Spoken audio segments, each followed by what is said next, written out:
A new trailer has been released for Season 4 of Star Trek Strange New Worlds. Now, this is the season that's going to have a puppet episode because, as you know, this show just loves to do gimmick episodes.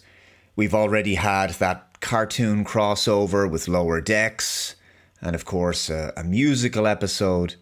Sure, Star Trek has done comedic episodes in the past, but given that the seasons of Strange New Worlds are typically only 10 episodes long compared to the 22 to 26 episode seasons of the Golden Era shows, the comedy and goofy episodes tend to stand out more on Strange New Worlds. And I think that's what frustrates me most about this show, is that its potential was largely wasted due to too much comedy and, of course, subpar writing. Anson Mount is a solid lead actor, and I think he really suits the role of Captain Pike. The rest of the cast are generally quite good as well, although I will say that as good an actor as Ethan Peck is, I think he's very much miscast as Spock. I'm also not a fan of the character of Ortegas, because I just don't like her disrespectful backchat to her superior officers. I think it's entirely unprofessional and at odds with the behaviour of a Starfleet officer. Strange New Worlds, much like Discovery, has demonstrated that the current crop of Trek writers seem unable to grasp that the bridge of a Federation starship is not a standard workplace. This isn't an office. It's a military operation with a chain of command.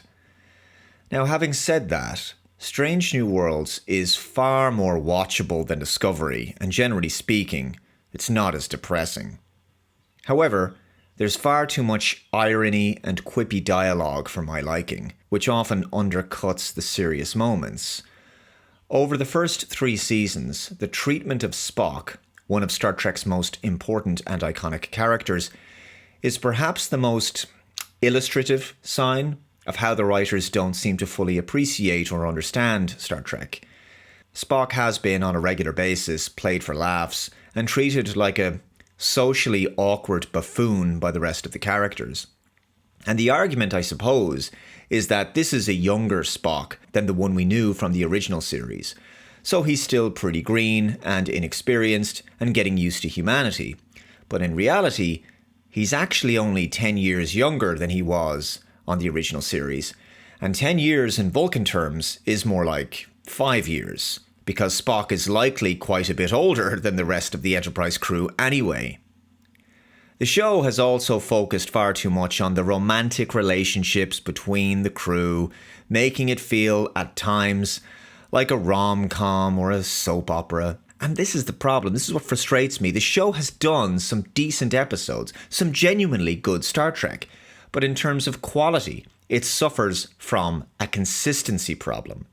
But episodes like Memento Mori, Ghosts of Illyria, A Quality of Mercy, Tomorrow and Tomorrow and Tomorrow, Among the Lotus Eaters, and The Saylat Who Ate Its Tail are genuinely good episodes of Star Trek in my view.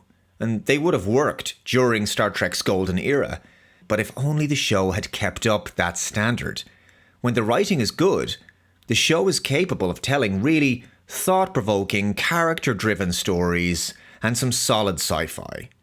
And best of all, the production values are fantastic, the sets look great, the visual effects are great, and the show has such a good cast of actors that they can really deliver the material when they're given good material. It just feels like the writers don't have full confidence in the show. And so they resort to borderline self-aware comedy and stunt episodes. And as a result, it makes it difficult to take the show seriously. Now, as you know, I'm not a big fan of reboots in general. And that's what this show is, and a reimagining of the original series. It's a reboot. Having said that, I can get past that if the show tells good stories and is well written. I can judge the show on its own merits. But the problem is that the show feels like a big budget parody at times. On balance, however, if I'm being generous, it is probably among the stronger shows produced in recent years in the Star Trek franchise. but that's not saying very much when you're comparing it to a kid's cartoon with Star Trek Prodigy, a Rick and Morty inspired comedy cartoon with Lower Decks, Star Trek Picard that had only one good season, Discovery that was atrocious from beginning to end, and of course Starfleet Academy and Section 31, which should really be erased from history. So the bar is pretty low. Strange New Worlds is probably the best of all those shows overall, and I think when the show concludes next year, that will be its legacy. Some fans really like this show, including all the wacky stuff, and I think that's fair enough if that's your thing.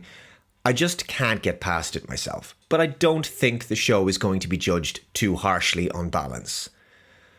With the right creative team behind it, this show could have been something really special. The idea of showing Captain Pike's earlier adventures aboard the Enterprise before Captain Kirk, I think a lot of fans were really up for that. Anson Mount made a big impact in Season 2 of Discovery. He was the best thing about that season. There was really nothing else redeemable about it. And that's largely the reason that Strange New Worlds got made, because the fans really wanted to see more of Anson Mount as Captain Pike, and so he got his own TV series. But it didn't live up to expectations, and I think that's a great shame. Its 4th season is on the way. It's coming out in July. It's 10 episodes long, just like the previous 3 seasons. Season 5 is coming out next year, and that will be 6 episodes. Both seasons were shot together. So the show is just now in post-production. All filming has been completed already. So those are my thoughts on where Strange New Worlds is right now. Let's hope Season 4 is better, I guess. But I want to throw this one over to you guys. Where do you stand on Strange New Worlds as we head into its second last season? Do you love it? Do you hate it? Are you fairly neutral on it? Do you even care? And how would you rank it against some of the other recent Star Trek productions that have been made over the past few years? And how would you rank the show against the golden era of Star Trek? So the original series, The Next Generation, Deep Space Nine, Voyager, Enterprise. Where do you think that Strange New Worlds stacks up when you compare it to those shows? Looking forward to your comments below. And if you are new to the channel, please hit that subscribe button. I noticed that the vast majority of people who watch my videos here on Computing Forever are not subscribed to the channel. So please hit that subscribe button and remember to hit that notification bell to be notified of future updates so you never miss a video from me. Subscribing to the channel just helps Computing Forever grow, and it's completely free for you to do so. Please share the video out there. Take care, and I shall see you in the next video. Bye-bye.